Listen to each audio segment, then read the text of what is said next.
Nagpadala na ang Department of the Interior and Local Government ng tauhan sa Cambodia kung nasaan umano ang negosyanteng si Charlie Atong Ang.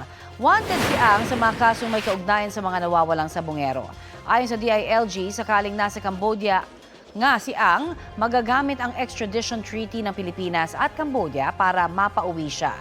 Bigong matunton si Ang sa 18 lugar na hinalughog ng mga otoridad nitong mga nakaraang linggo.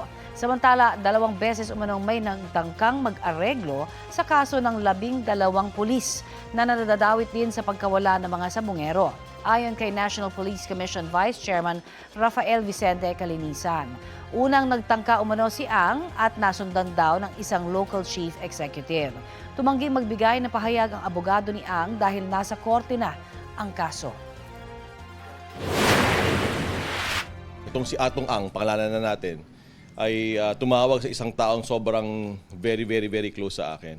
Ay yung tipong level na sobrang hindi ako makakahindi o mahihirapan akong humindi. May baka daw pwedeng matulungan yung mga pulis niya. Hindi tayo naareglo.